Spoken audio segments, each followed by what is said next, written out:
You were the hardest person I ever had to let go of, the hardest lesson I ever had to learn. And there are days I wonder what my life would be like if we'd never met. If I never had to force myself to forget the way your voice sounded, the way your body felt, the way you smelled when I hugged you. Would my life be easier right now? You can't make this shit up. I think I'm a catch. Like, I'm successful in my career. I can hold Subscribe my own. now. I'm financially independent. I have a great family. I have a good personality. I'm attractive. I had all this confidence. So I was like, why the fuck am I getting rejected? Women.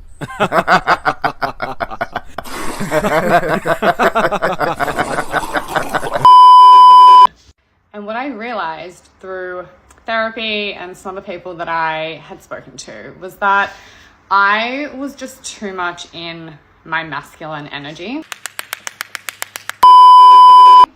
Naturally, I just have more masculine energy just based on how I was raised. I only have brothers. I had a lot of male energy around me growing up. I run 2 businesses, so every day I'm in that leadership mind. I'm in that, you know, like, not harsh mindset, but very like masculine. So like, you know, leading, very driven, very ambitious, all that type of stuff.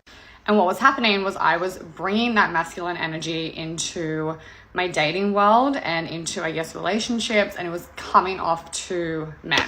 Whoop, whoop. Here I come. Oh. I was that girl that was like, I don't need a man, and, you know, if he doesn't like me for me, then that's his problem, and I'm not going to change, and he needs to accept me for me, and blah, blah, blah. Right.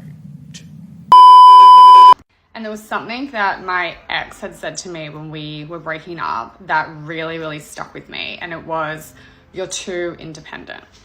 And I was always like, what the fuck do you mean? Like, isn't that a good thing? Like, don't you want to be with a girl who is not, you know, depending on you financially or depending on you for everything? And isn't it attractive that you're with someone who can like hold their own?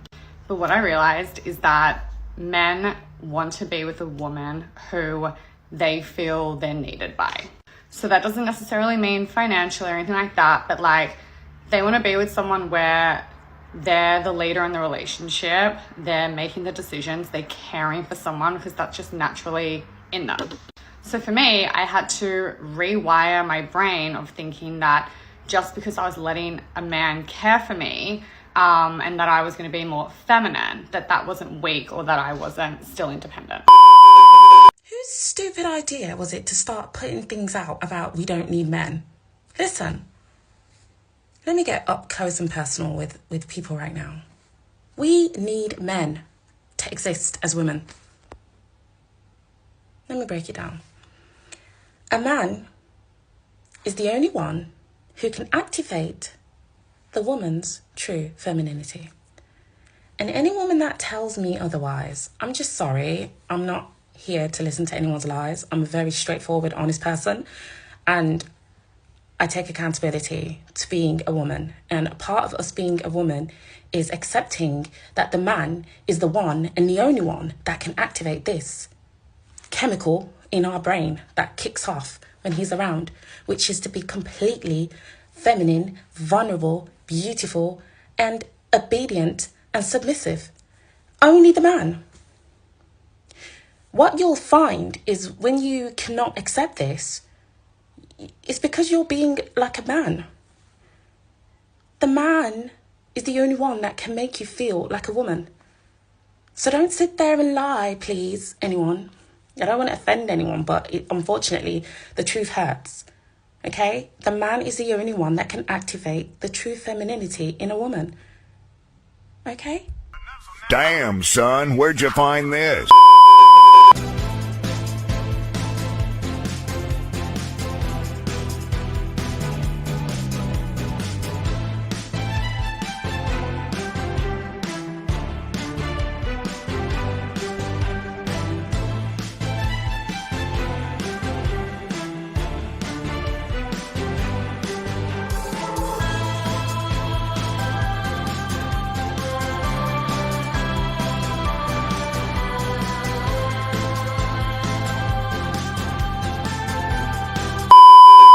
Okay, you know when you're going through a breakup and like you're really freaking sad, but the other person's just like vibing and hanging out, chilling? I have a theory on this. In a breakup, there's two roles. One person mourns and then moves on, and the other person moves on and then mourns. And if you're like me, I was the person that was like mourning immediately. I'm literally acting like, I just lost my best friend. I'm scooping death. Like, I feel horrible. And I had this horrible habit of anytime that I thought about them, missed them, woke up in the morning, wanted to text them good morning, heard their name, saw a Snapchat from them, I would immediately stalk them, reach out, just do things that were so damaging. I wouldn't move on. It was unhealthy because I thought it would make me feel better. I thought it would help me heal. I thought we would get back. I had all these imagination going wild. Okay. And then over time, we're ready to move on. Like, it's been months. We're like, finally feeling better. That person comes back because they went from moving on. Now they're in their mourning stage. Okay. And they come back and they just try to mess with your brain. And it's horrible. And we're done with that. We're done with that. All right, guys, I had to hop on here with a hot take. I'm sorry if some of you women hate me after this, but here we go. Let's do it. So I just got married about a month ago, and now I keep getting asked when I'm thinking babies are going to come. And I keep replying that babies will come once we are financially stable enough to be a stay-at-home mom. How dare you? That is literally the reply that I'm getting from everyone. Everyone gasps. Can you believe that in today's society, it is like crazy and awful to want to be a stay-at-home mom and to raise your children? In the great words of Ben Shapiro, I do not understand for the life of me why we are telling women that their best and greatest superpower of creating human beings from their own body is less important than working. Personally, I don't think work is more important than raising the future generation of the children that you brought into this world from your own body and to bring them up into society. I'm not saying that you can't choose whether or not you want to work or be a stay-at-home mom. If you want to work while being a mom, all the power to you. However, what I am saying is do not belittle the women that want to be a stay-at-home mom. This is what I hate about modern day radical feminism. If you are going to indoctrinate women into believing that work is more important than spending time with their own children, I don't understand. Can someone please explain that to me? What I will say is that there is not one single person that has been on their deathbed and said, I wish I worked another day in my life. Damn, son, where'd you find this? In fact, majority of people say that they wish that they spent more time with their family and the ones that they loved. Sorry if you guys hate me now after this. I guess you can say I'm anti-feminism, I'm anti-feminist, but I am pro-woman, so sorry if you hate me. How dare you?